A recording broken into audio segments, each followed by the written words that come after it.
பொதுவாகவே வந்து நம்ம இந்தியாவில் கொஞ்சம் ஊட்டச்சத்து குறைபாடுகள் அதிகமாக இருக்கிறத நம்ம காணப்படுறோம்.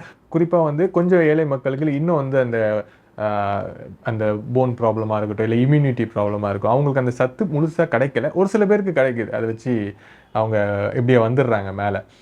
இப்போ வந்து கொஞ்சம் வீக் ஆகும் பட்சத்தில் இதுக்கான சப்ளிமெண்ட்ஸ் அப்படின்னு சொல்கிறாங்க, போன் சப்ளிமெண்ட்ஸ் இல்லைனா வந்து கால்சியம் சப்ளிமெண்ட்ஸ் அப்படின்னு சொல்கிறாங்க. இது யாரெல்லாம் எடுத்துக்கலாம்? இதுக்கு எது அளவுகோல் இருக்கா?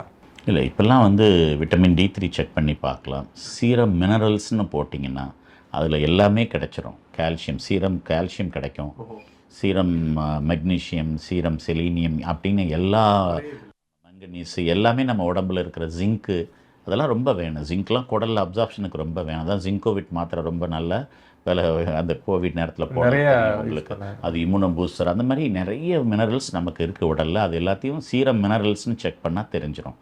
அதுக்கப்புறம் பார்த்திங்கன்னா பர்டிகுலராக விட்டமின்ஸ் எல்லாமே இருக்குது. விட்டமின்ஸ் சில விட்டமின்ஸ் இருந்தால் தான் மினரல்ஸ் அதிகமாக அப்சார்ப் ஆகும்லாம் இருக்குது. ஸோ விட்டமின் பி காம்ப்ளெக்ஸ் எல்லாத்தையுமே நம்ம பார்க்கலாம். இப்போ B12லாம் பார்த்தா சக்கரை வியாதிக்காரங்களுக்கு அது அதிகமாகவே இருக்குது. 7000 இருக்க வேண்டியது டெய்லி மாத்திரை, சக்கரை மாத்திரை கூட ஒரு விட்டமின் B12 போட்டு அது கிட்டத்தட்ட 2000க்கு மேலே ரெகுலராக எடுக்கிறவங்களுக்கு. அதனால் நான்லாம் இப்போல்லாம் வந்து விட்டமின் B12 வாரத்துக்கு 2 நாள் தான் தர்றேன். ஸோ யாருக்கு குறைவாக இருக்குதுன்னு பார்த்துட்டு தர்றது தான் நல்லது.